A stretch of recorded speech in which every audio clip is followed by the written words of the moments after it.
Hello, everyone. I'm Monica Spears, Board President for the Association of Development Officers. And thank you so much for joining us today. I'm here with my fellow ADO board members and also our Executive Director, Hillary Millman, who we all know and love. Today's event is made possible thanks to the very generous support of our sponsors who are Caperberry Events. We're normally at Sam's. We missed them today.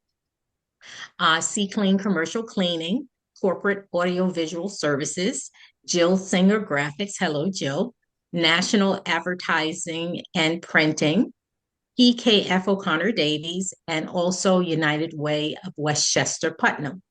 A few things to remind you about before we start.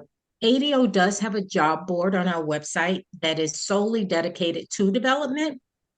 So if you're looking for a new position or to advertise one, please take a moment and check it out. Our next peer group meeting that takes place on January 20th will be for individuals in associate or coordinator development positions. So it's like your junior staff in essence. And we have just a couple of spots left. So if you know someone or you have someone in your organization that you'd like to have them participate, please sign up today. Lastly, be sure to stay tuned later this week as we announce our 2026 Philanthropy Award winners. Tickets are on sale already, and we hope to see you on March 11th at Abigail Kirsch. Everybody, I still think of it as Abigail Kirsch. The true name of it is what, Hillary? It's so they like to go by Tappan Abigail Kirsch Tappan at Hill. Tappan Hill Mansion. Tappan Hill. So that's on March 11th. So it's truly inspiring and uplifting. It's a breakfast event, and we really hope to see you there. So now to keep going with our program, it's my pleasure to introduce our speakers, Elizabeth Ringlee and Lynn Terelle. Elizabeth has over 30 years of experience in strategic planning, brand management, and communications. She has successfully launched and revitalized brands. She's led multi-million dollar fundraising initiatives, and she's pioneered innovative marketing strategies that drive measurable success. As president and founder of the Champion Project, she empowers organizations to expand their impact through strategic storytelling, high impact campaigns, and sustainable fundraising initiatives. She works closely with clients to ensure strength, brand identity, engage key audiences, and drive long term growth. Lynn Terelle is a seasoned fundraising professional with an extensive track record in development, securing corporate sponsorships, and overseeing large capital campaigns. And also, she serves as an impactful nonprofit consultant. As founder of Terelle and Graham Consulting, Lynn has provided strategic fundraising support to organizations nationwide and served as a virtual fundraising coach with Donor Path and Network for Good. Now collaborating with the Champion Project, she leverages her expertise to help mission-driven organizations expand their impact, secure critical funding, and strengthen their financial foundation. So at this time, I will turn you over to Elizabeth Ringlee. Well, thank you for that. It's always kind of wow when you listen to your own bio. Um, and we're just going to wait for my associate, Sean Bruce. He's going to pull up our PowerPoint and get that started. While he works on that, I just wanted to just say um, questions are welcome. Questions are encouraged. Questions will really get to the meat and potatoes of what it is that we're talking about. It is a fairly formal presentation in that I will be working from a script, so I don't get lost. I do get lost in PowerPoints at times. But if you have a question, go ahead and put it in the chat. I do have it set up where Lynn will also be interjecting and telling some stories as we go along. And We will take step down 4 specific times, 4 questions. So you can drop them in the chat if you're not somebody to say, hey, I have a question, and Hillary will let me know what that is. Or you can just wait until I say we're going to break here. We're going to have some questions now, and we can engage them at that time. Okay? So we're very excited to be here. Go ahead and start screen sharing when you're ready there, Sean. Um, from case to Uh, connection. Yes. I believe I tried to start screen sharing. If you can't see it, that means we're having technical difficulties. I can see it. Again, Yeah, we can we okay. can see it. Okay. Okay, we Uh, got it. All right. okay. Well, then So I'll start this up. from case to connections, building a smarter major gifts program. That came out of a mutual conversation between Hillary and myself.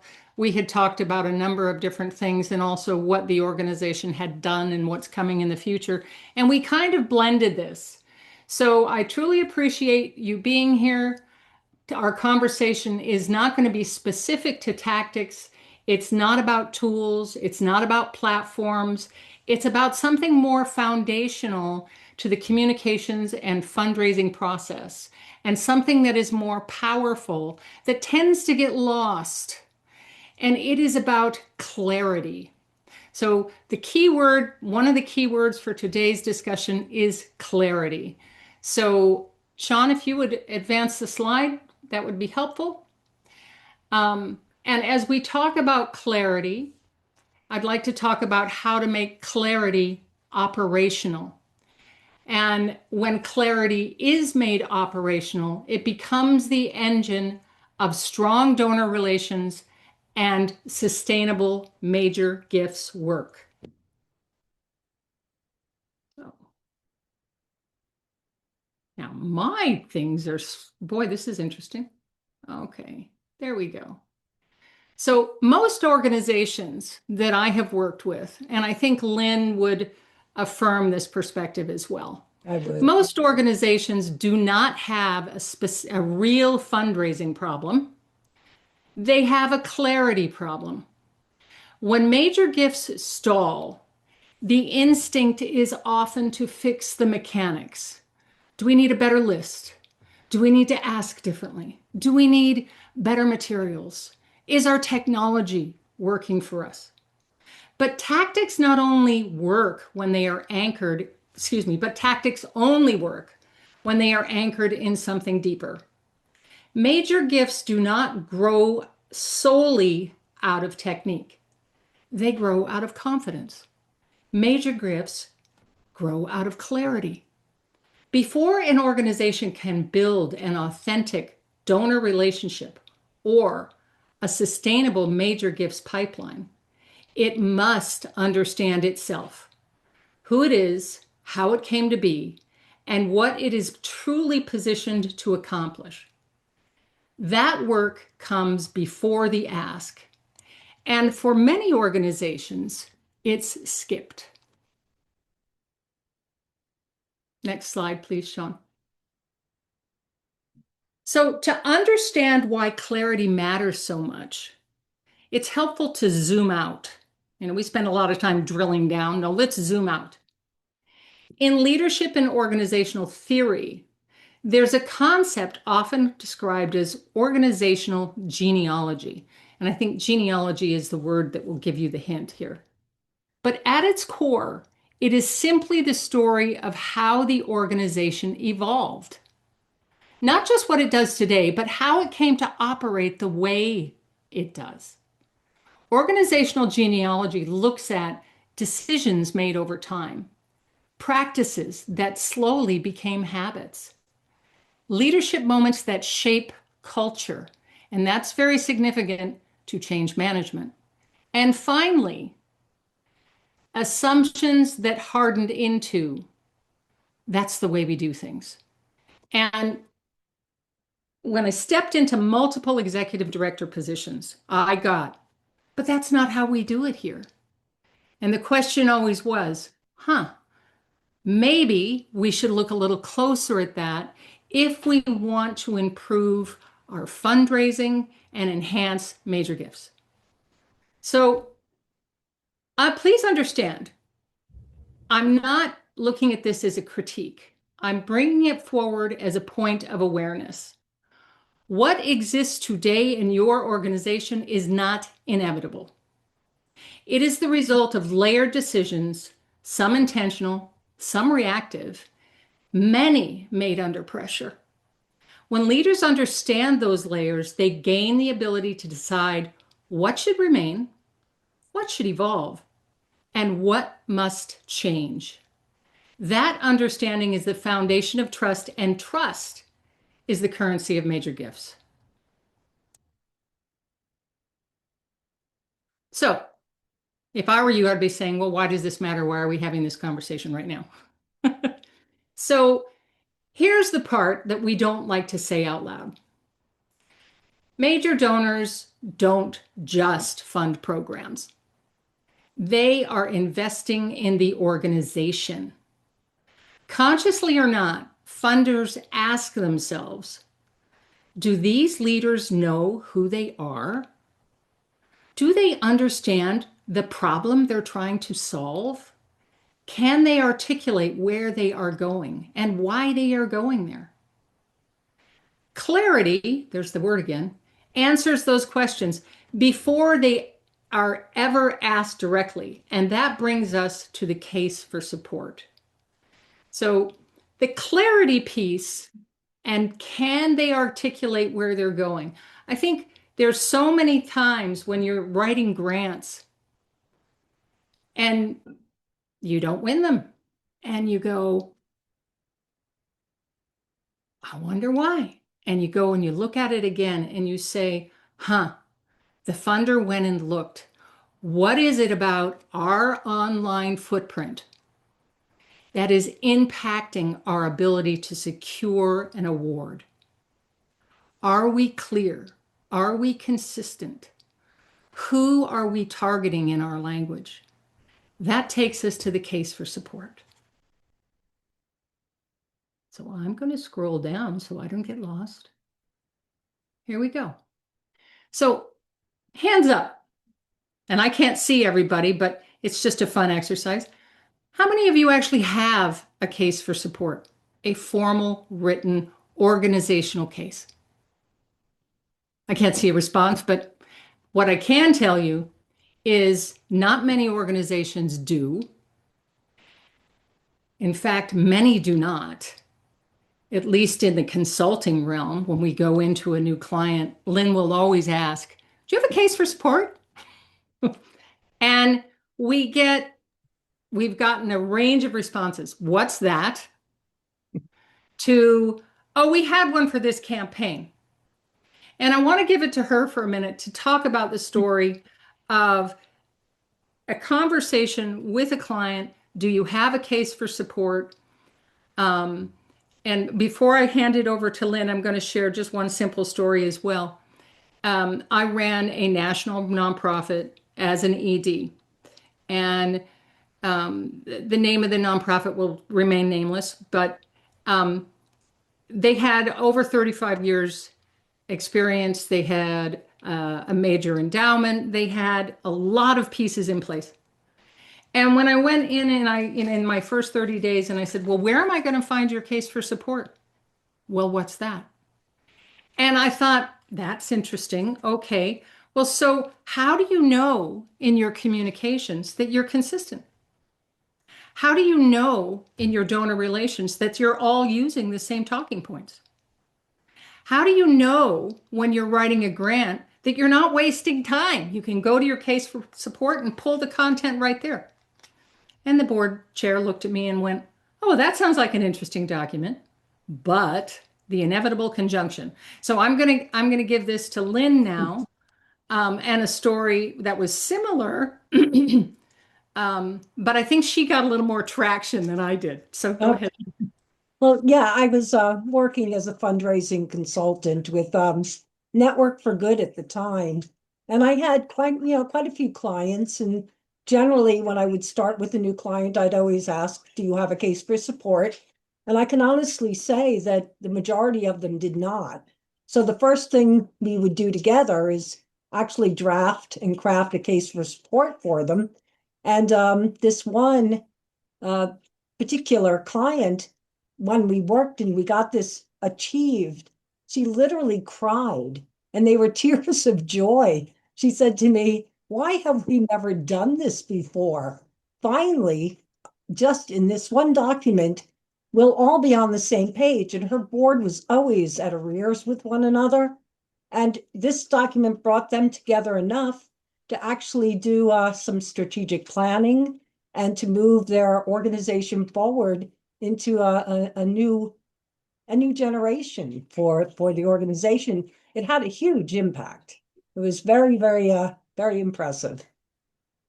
So thank you, Lynn. The thing is, a lot of organizations might have documents that are similar to this, but they get set aside quietly. They might live on a shared drive, they might resurface occasionally, but they rarely change or shape behavior within the organization itself. And I understand that's a little bit of a step away from development and a step into management, but those two things connect, and therefore we talk about them here. If you don't have a case for support, understand it's a missed opportunity for you. At its simplest, a case for support is a clear articulation of why the organization exists, what it seeks to change, and how investment can make that possible. But that definition is incomplete. I'm going to keep going. A case for support is not a brochure. It's not a campaign script. It's not a grant narrative. It's not a one-time fundraising document. Those are expressions of the case, but not the case itself. A true case for support is the organizational story beneath the tactics. It answers clearly and consistency. Who are we? What problem are we solving? Why does this matter now? What impact does investment make possible? Why are we the right organization to lead this work? When those answers are aligned, something important happens. The case stops being a document and it starts to become infrastructure for the organization. It makes you more efficient. It saves you time. It informs planning. It shapes communication. It guides prospecting. It gives board members, staff, and volunteers shared language. And shared language creates confidence.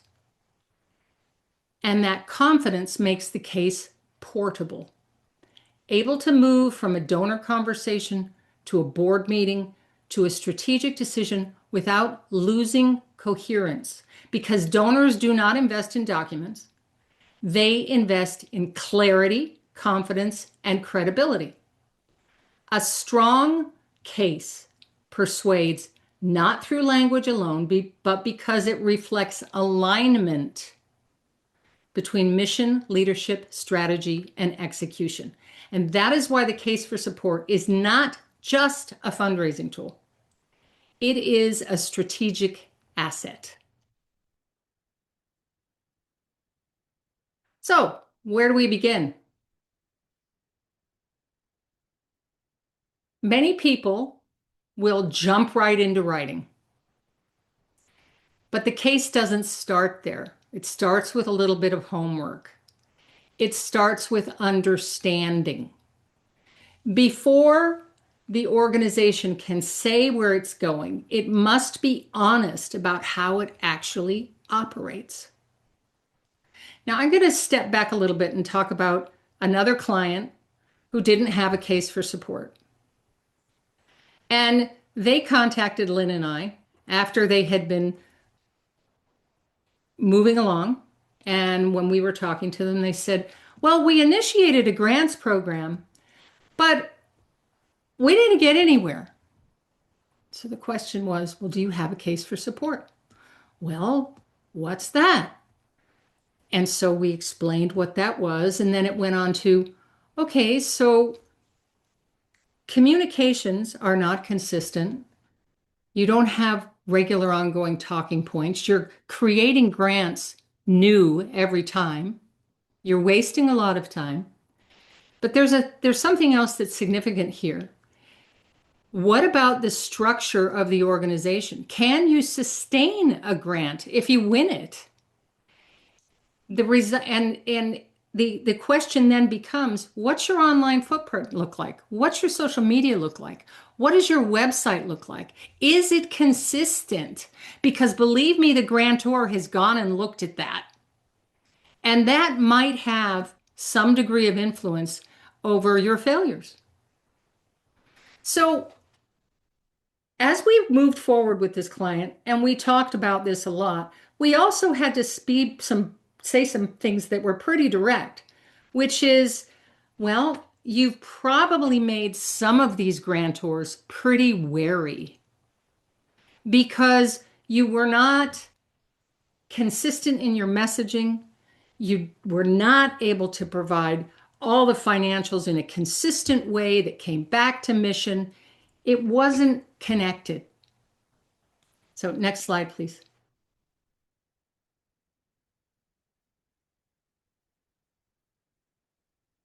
So to get all your ducks in a row, to write a powerful case, it's our recommendation, and both Lynn and I have used this effectively, not only in nonprofit, but I used this effectively when I worked in media, to conduct an organizational audit. Now, sometimes people hear the word audit and they get really twitchy, but this is a discovery meeting. That would be maybe a kinder way to say it. But the organizational audit, it's most effective when it's facilitated by a neutral outside partner, someone who's independent, someone who can speak openly and without fear of consequence. The neutrality matters because the audit serves two purposes. It will become an analytical tool for writing, but it also becomes an icebreaker for creating connection internally to the organization. And Lynn, you had a lovely story about conducting an audit. And I'm going to give it to you so you can share that because it was, I teared up. Well, it actually was, quite an experience for me because I go into this, it's a positive thing because you're looking at an organization, how it functions, what it does, how how its leaders behave, what's the relationship between staff and leadership. And as we went through the audit questions, I found that the staff were very, very uptight because they were being horribly micromanaged by board members.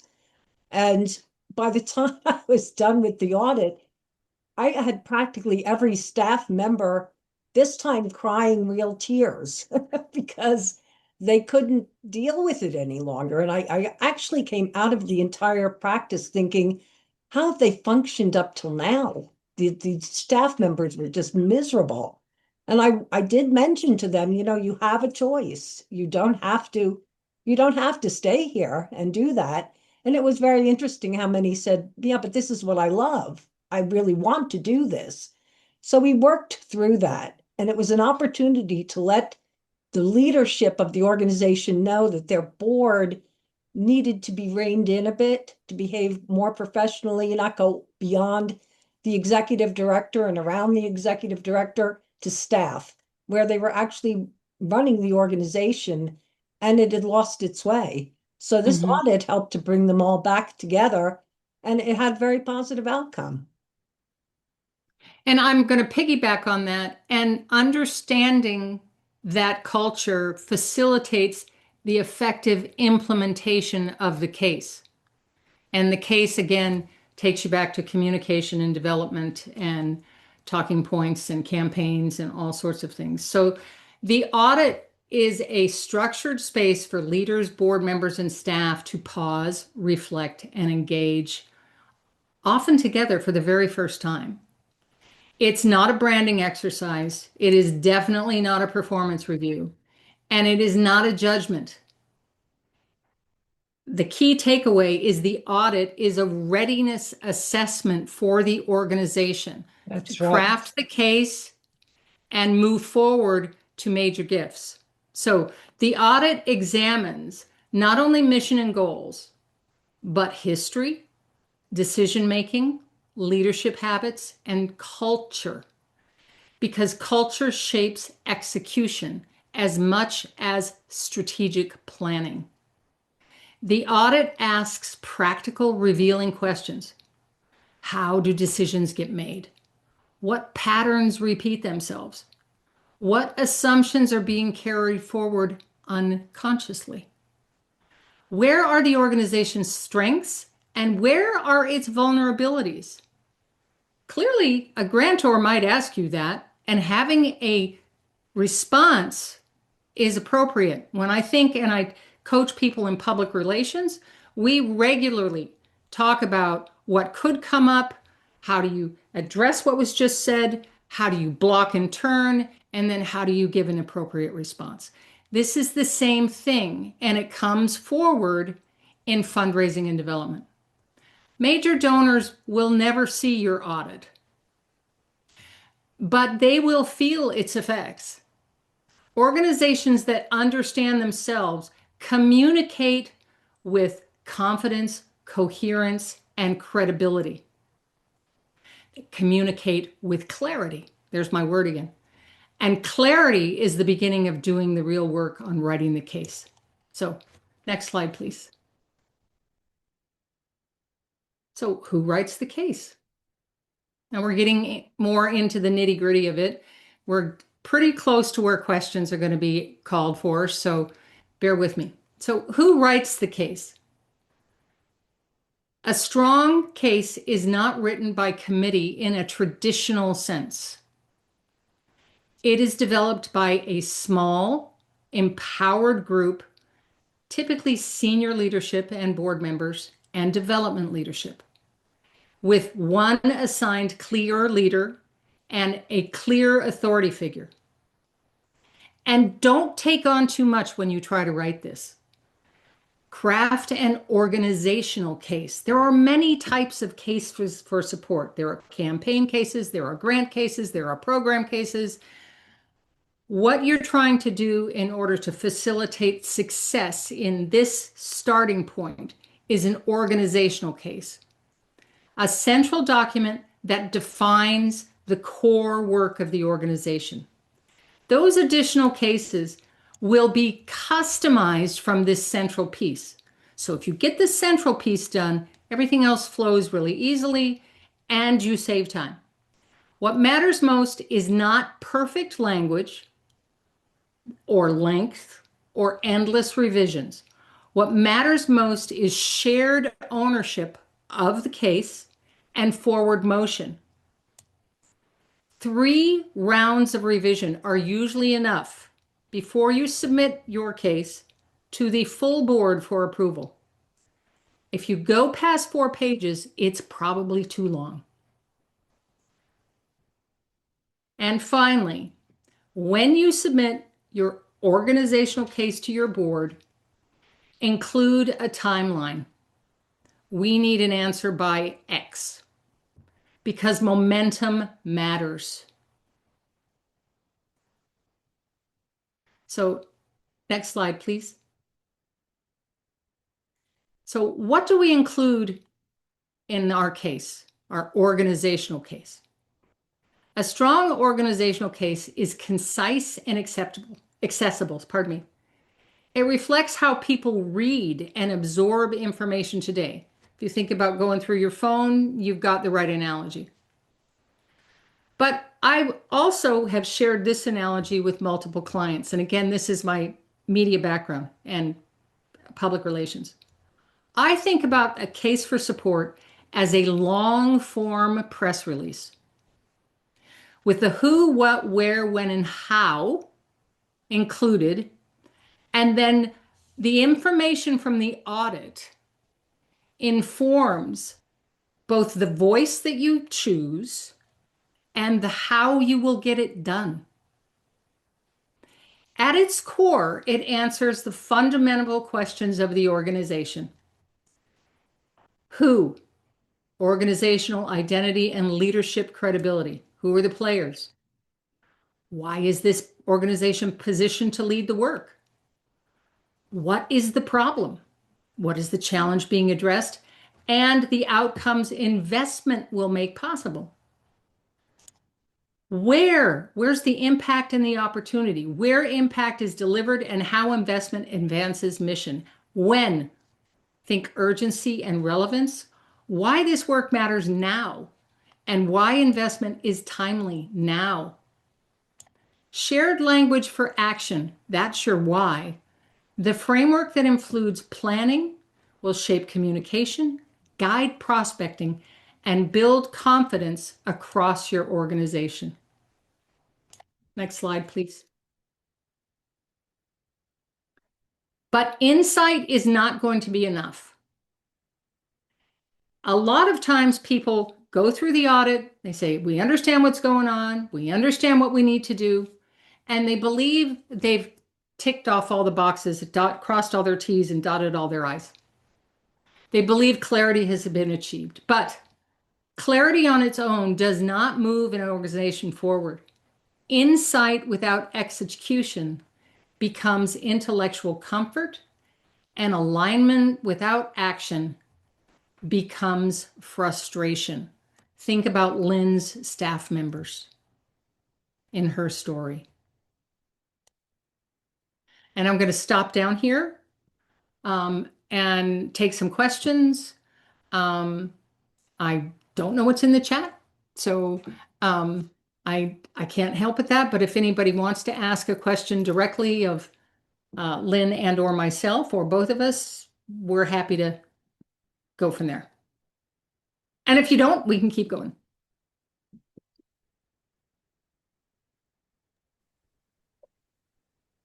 Elizabeth, I have a question. Sure. And this is maybe based on past experience that either of you may have had. What if you have a challenge within your leadership where they don't necessarily want to do the audit, they don't want to do the prep, they just want to push through to the, you have a strategic plan, it says you're gonna, do some major gift fundraising or a capital campaign or what have you, and get to it, and they don't necessarily want to have that kind of self-examination, so to speak. How do you overcome that barrier with leadership? And I'm not just talking the board, but with executive leadership. Okay. Well, I think a lot of times, implementing a case for support and an audit, it's understandably, we don't need to do that. We already understand. And I would always approach it with the Socratic method, to be honest with you. Oh, okay. Well, so teach me. And it would go through with a series of questions of say, we already understand, but I'm new, or this person is new. So if you could spend a little time with me and answer these questions, that would help me facilitate what I need to do as managers to achieve the strategic plan that you've handed me. Now I have this right here. That's one angle I would take.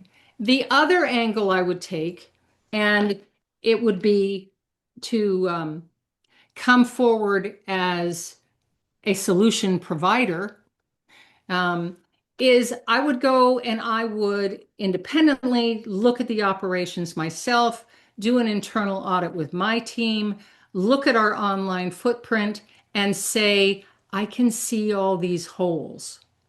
And then I would leverage that by coming back and saying, look, you may feel that this is correct and the strategic plan is right, but we need to, in my professional recommendation would be, there's this piece and this piece and this piece and this piece.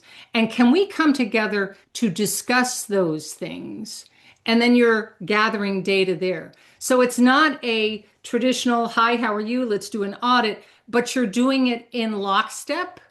Um, and you can accomplish the same thing because the takeaway for an ED and or a development director is we need to make the operations functional. We need to be consistent in our messaging. We need to have a focused development program. And if we don't have these answers, we're constantly chasing our tails. Lynn, do you want to give an add-on to that? Yeah, the main thing about the audit is that it's an independent third-party view.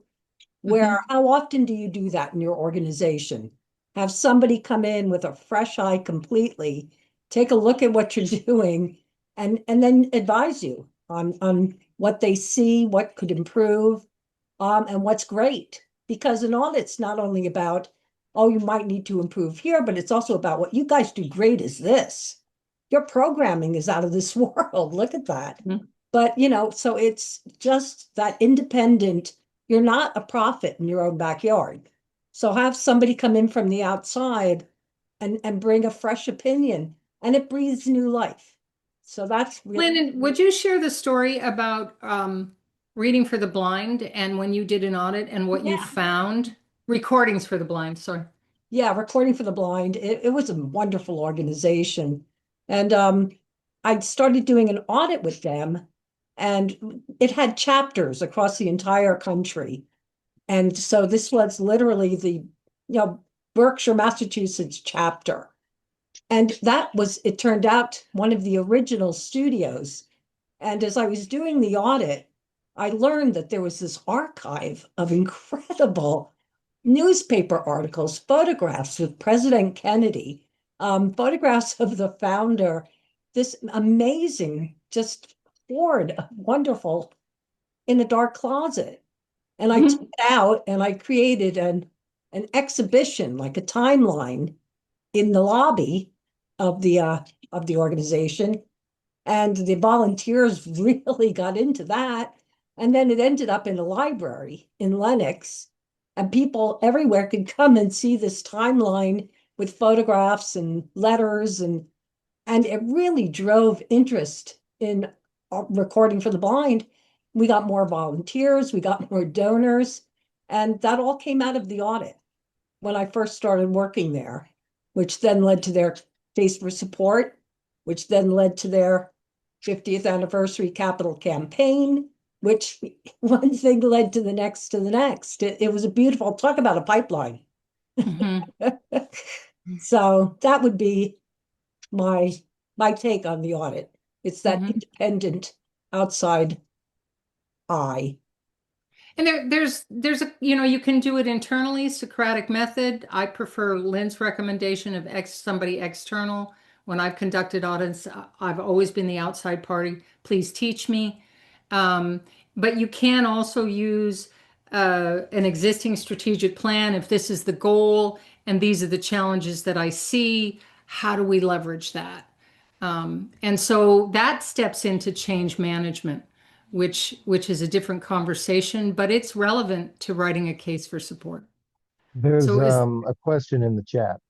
okay, there's a question in the chat. Can you read it? Would you read it? Sure, I'll read it out loud. This is from Sally Corbet Turco from Stepping Stones. If if we have developed a master study of our facilities and undertaken a strategic planning process that was heavy on fundraising and includes I don't know this acronym, SWOT, A and SWOT. a SWOT and a pest analysis with a consultant, how does this overlay with the process you're suggesting? Okay. I have a thought on that. Lynn, do you have a thought and we can both respond? Okay, I'll start because your mic's on. So if you have a SWOT analysis, you have a strategic plan, those are your big overlay documents. The case defines your communication and it supports your tactics. So even if you have those documents that say strength, weakness, opportunity, threat, do you have a cohesive response that you can use in talking points at board level, at staff level, at volunteer level that will facilitate, excuse me, the implementation of the SWOT? So those are good pieces, but you need the third. Strategic plan from the SWOT, development plan, case for support. You still have to implement it. Mhm. And in the absence of, I think I described it as a long form press release, you have the heading and the who, what, where, when, why, and then the how. That implementation becomes very chunky. Yeah, and the case for support is a document that can be shared. It's a document that can easily be shared among different parties, both in-house and out of house with potential donors. So it is something that you can really open a door with and begin a conversation with. And that's one of its greatest strengths, is that it really encapsulates all of what the essence of your organization in a presentable way that encourages conversation. So that's a real positive of the case.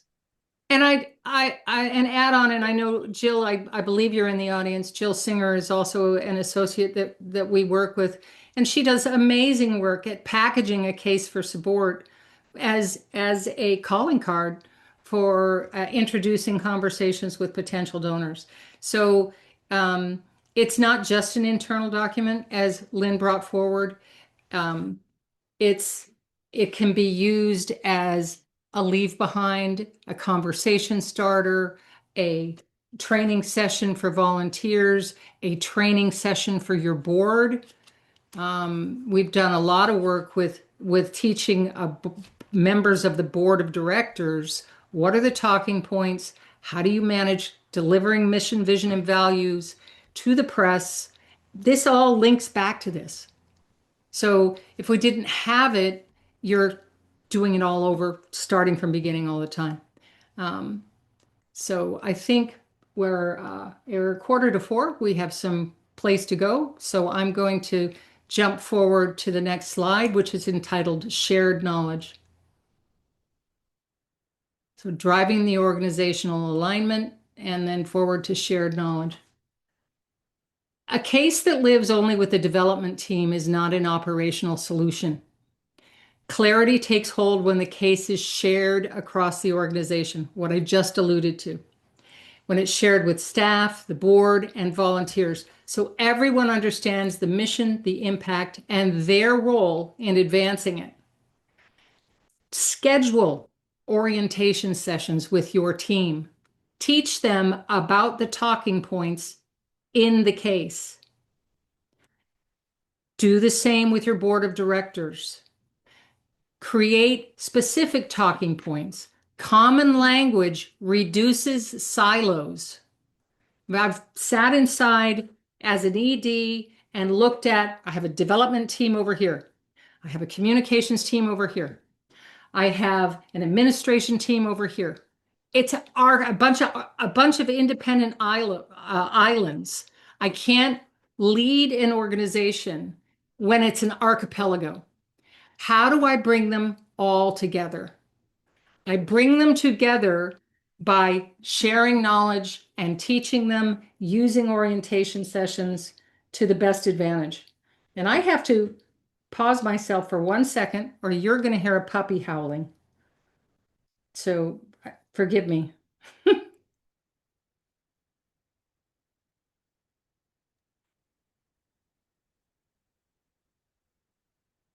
Okay, so I have help on the way. So if we go to the next slide, please, Sean. The case as a decision-making framework. There was a story, and I'm going to ask Lynn to share it in a minute, about Intuit in Chicago. And the point is that the case can be used as a filter. It can be used to facilitate, decision making. Leadership can ask when you're evaluating opportunities, how does this opportunity advance our case? How does this opportunity reinforce the priorities as articulated in our strategic plan? How does this opportunity align with the impact we're claiming to deliver? When the case is used as a decision-making frame or protocol, silos weaken and strategy strengthens. Years ago, when I was in media, and those are highly creative people, very driven, very opinionated. It struck me in meetings, and I was also usually the only female because this is a while ago. It struck me in meetings that trying to be the one person to out yell the general manager in order to get a point across was really not a good plan. And so we shifted it to the product is developed for the target. The case explains the needs of your constituents. It's not about who yells the loudest. It's not about who has the rank in the room. If you have a case for support, you can use it to facilitate management solution.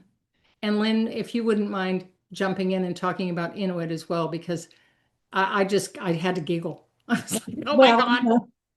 It's a clear case of, there was a leadership figure. They were working on a capital campaign, and there was a leadership figure who was literally the person in the room who told everybody what was going to be and how it was going to be.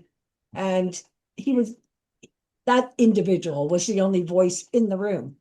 And with the strong case for support that we worked on and we brought to the fore, they finally had language that they could all turn to and share. And it started in conversation, which finally got this gentleman under control and to the point where he had to actually listen to other people's points of view. And that was a big feat for this organization because this individual was really clearly had his own way of thinking, and it wasn't necessarily the strongest path for this particular endeavor.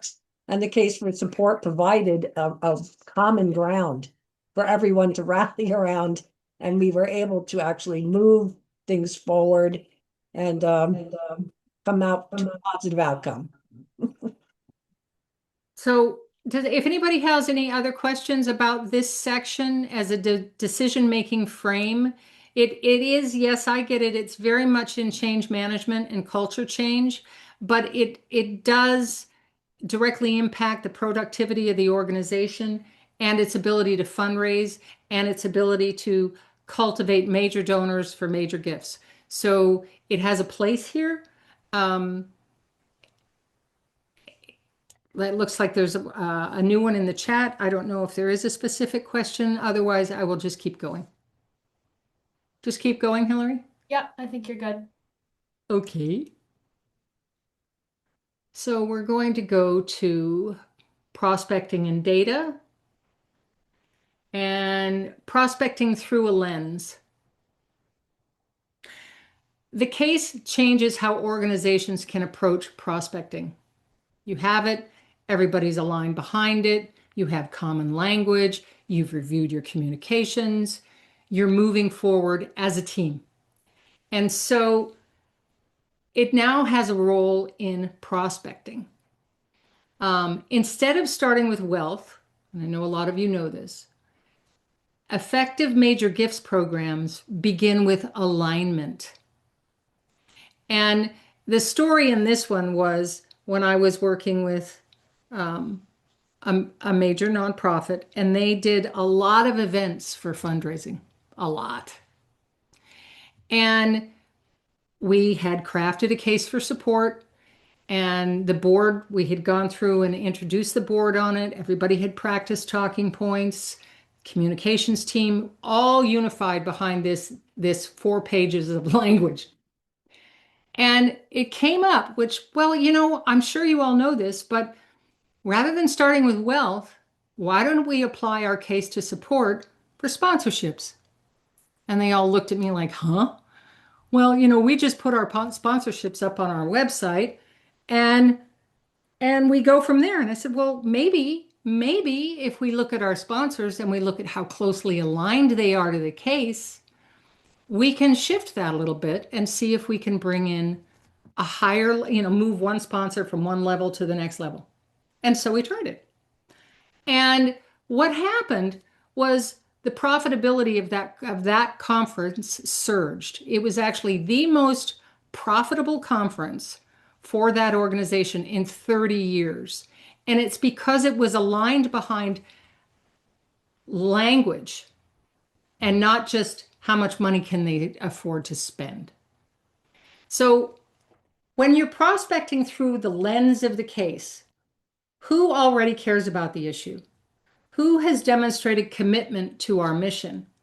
Who is positioned to invest meaningfully? By clearly articulating the problem, the urgency, and the impact, your organizational case will help your team identify not just who can give, but more importantly, who wants to give. And for organizations that use events as an engine for development, that's a big thing. So next slide, data and relationships. Thank you, Sean. You're doing a great job here. So clarity becomes operational when data and relationships work together. And this is where I'm thinking about all the donor perfects and the iterations of that, all your data. Data helps us identify who to engage through giving history, participation, and involvement. Relationships shape how to engage by providing context, connection, and trust. And this is a big bugaboo. A lot of executive directors and development staff will say to both Lynn and I, the board doesn't want to have anything to do with fundraising. How do we get them to help? Here's a shift based on producing a case. The board and senior leadership may not act as fundraisers. Their job is to act as trust carriers. Their job is to deliver the case, to validate the relevance of it, to make introductions, to reinforce credibility and talking point, and then introduce the ED and introduce the development person. A lot of board members just say, I can't ask for money. And a lot of executive directors get into, they're pounding heads because they're saying, well, I have all these goals and I need help. Shift paradigms. Look at it through the lens of language. The board can act as a trust carrier. The case will guide the path. Turn them into ambassadors. Yeah. They, Do you they have any specific stories about that, Lynn? Because I can think of a number. Oh, well, they feel comfortable representing the organization, not asking for money, but they can be terrific ambassadors for the organization. And then let people who are comfortable making the ask make the ask. Meanwhile, you have board members who are there with you. And I would always recommend it would be a team, a board member and the executive director, or a board member, best possible person to make that ask.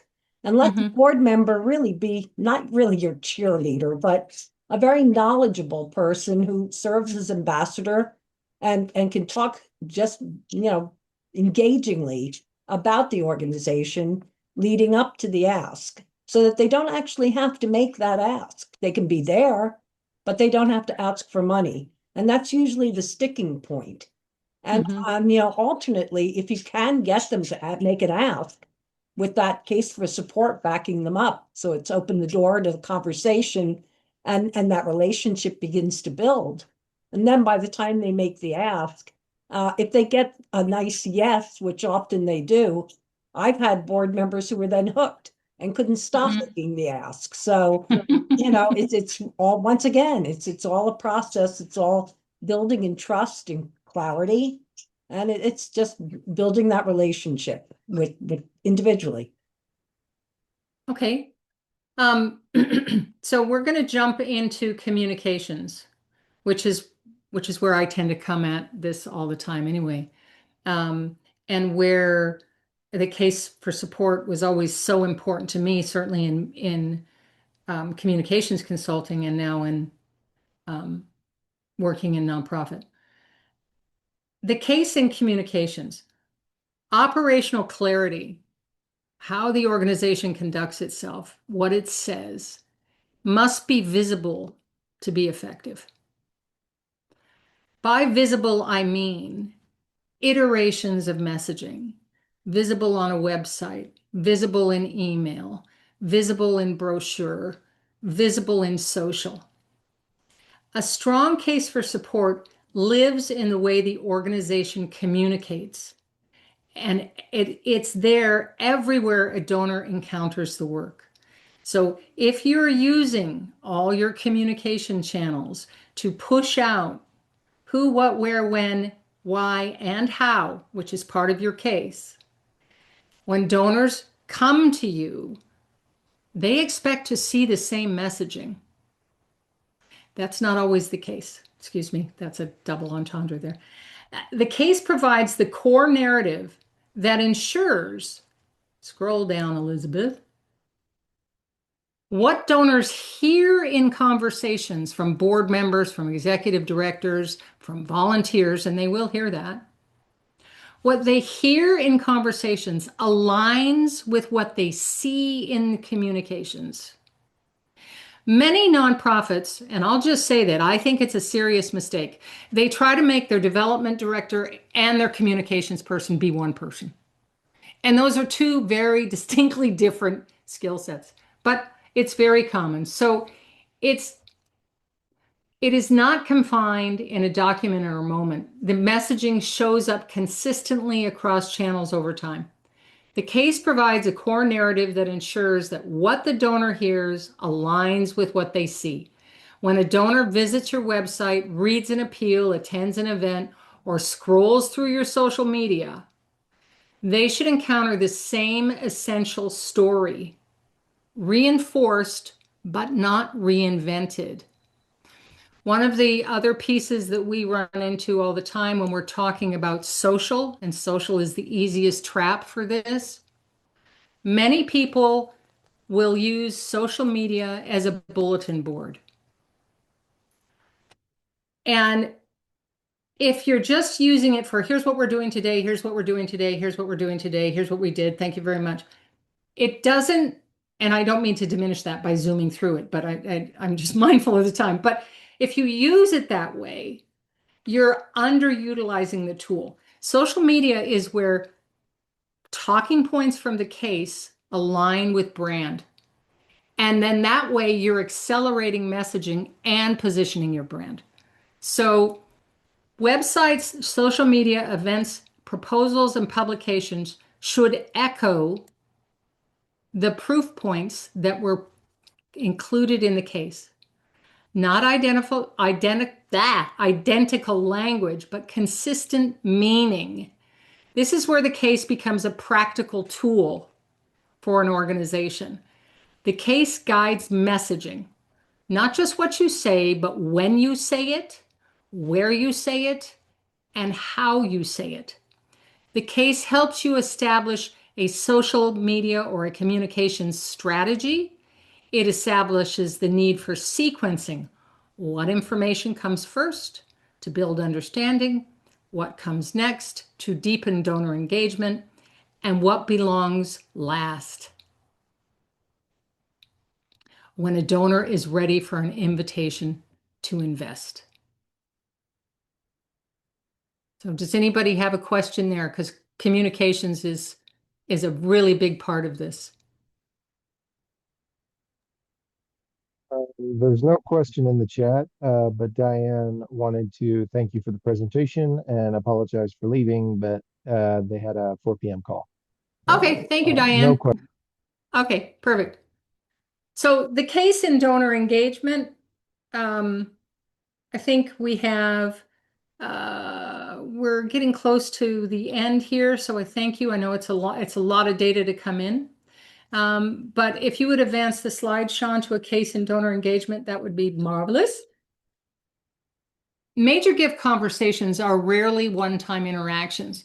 They unfold over time, as you know, and the case will help you provide a roadmap so that each touch point that you're using in your communication strategy, an email, a meeting, a follow-up note, a site visit, moves the relationship forward towards a major gift. The case will also save you a boatload of time.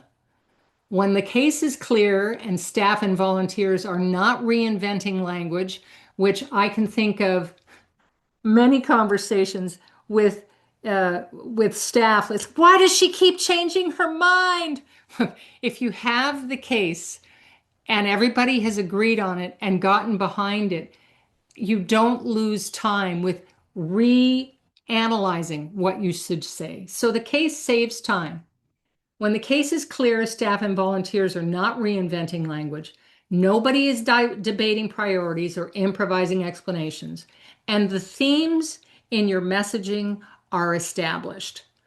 Hierarchy is defined and the narrative is aligned. This efficiency is not just internal, it shows up externally. It shows up in the confidence of your board, the confidence of your team, the confidence of your volunteers. And so the case fuels confidence. When the case is clear and applied, communications build credibility, engagement builds trust, and donor relations will grow naturally over time. And when donors feel oriented, when they understand your mission as defined by the case, when they understand your strategy per your strategic plan, and the role that they play in that, well, they become far more likely to engage, to stay engaged, and to invest. And that's where the case becomes more than a fundraising document. It becomes the connective tissue between strategy, communications, and relationship building. And so, in conclusion,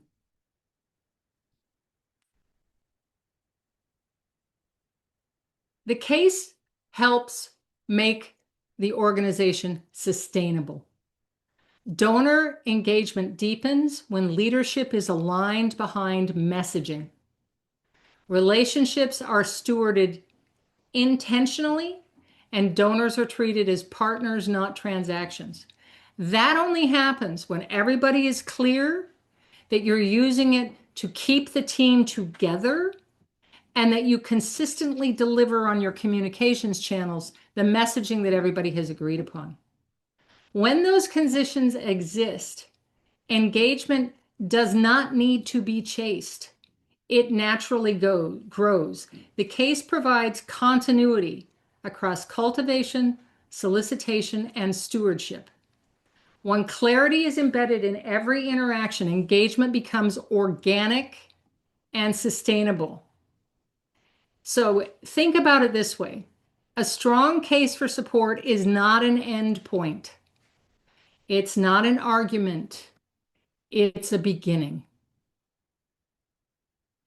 And Lynn, in closing, you were going to tell a story about the LA County Museum of Art when you integrated the case for support and how that shifted paradigms. And then we will conclude. Yes, and also, Elizabeth, I did just want to bring up one thing that I felt like we touched on in here, but I don't remember it, is that Okay. this case for support needs to be a living document, that it doesn't, we can't write it and then not go back to it. It needs to Yeah, be go. relevant. Sean, jump forward if you would, because that's the next slide. So keep going, Lynn. Oh, I'm sorry. That's all right. I jumped ahead. I thought, okay. And I was going to tell the story about LACMA Yeah. and case for support. Yeah, so when, you're working with the Los Angeles County Museum of Art, and, you just figure they're going to have a nice, wonderful, strong case for support. And they didn't. They didn't have that when I first joined them. And we worked on one, and that ended up becoming such a key document in everything we did. And at that point, we were involved in multiple capital campaigns. We had 3 campaigns going at the same time. And the one case for support was used across the board for all 3 of those campaigns, for the museum in general, just to introduce people to it, for major gifts cultivation and solicitation. But the one case was written, and then it was modified to adjust to all of those different circumstances. So that's just one example of how you put in the work up front, and then it's done for you. And out of that grows grants, it grows the language for so many things you need, that the case for support is just it's work well worth doing. That's what I'll say. So when the case is treated as living infrastructure, and I think I'm summarizing what you just said, guiding decisions, sharpening communication, grounding fundraising, it provides the team the clarity necessary to do the work. And when clarity does the work, connections will follow, and organizations move forward with confidence, and donors engage with purpose, and strategy becomes sustainable. So this is the journey from case to connection. Why the case is such a valuable tool for nonprofit organizations, and how it helps build a smarter major gifts program. So thank you very much for your time. Sean, we can shut down the PowerPoint now. I look forward to any additional questions that you might have, and to the conversation ahead. So thank you.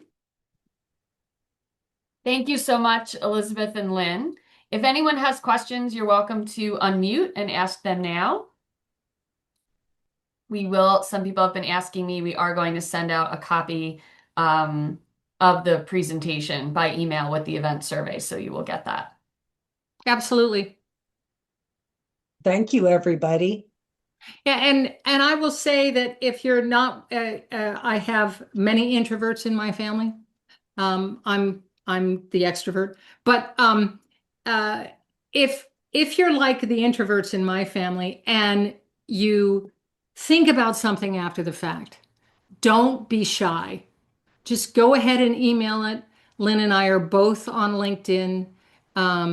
When we distribute the PowerPoint, make sure that you have our emails. I'm happy to answer a question. And sometimes it takes a little reflection. Post a presentation. So thank you very much for the opportunity. Yep, we're here. We're open to talking and answering any questions you may have. Thank you very much for being here today.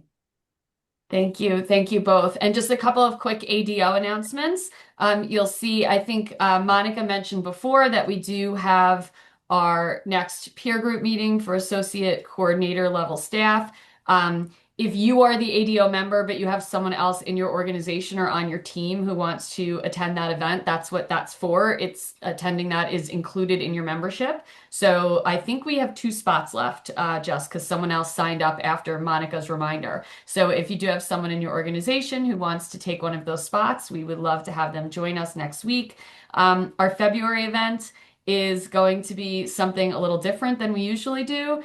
I'm kind of calling it like a speed knowledge sharing event, but I don't know if speed is the right word, but it's going to be an opportunity for members and attendees to share ideas and knowledge among yourselves rather than have a speaker. We're going to be at tables. We're going to get up and move a couple of times. It should be fun. So you can read the details about that on there. In March, we have the Philanthropy Awards, as Monica said, and we had someone on this call buy the first ticket for the Philanthropy Awards after Monica's announcement. So thank you very much for that. That's lovely. And we'll be announcing our winners very shortly. And we're really excited about that.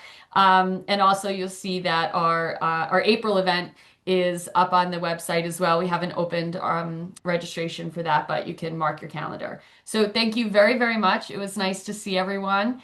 and we'll see you in person in February. Thank you. Bye, everyone. Have a lovely day. Bye, everyone. Let's see.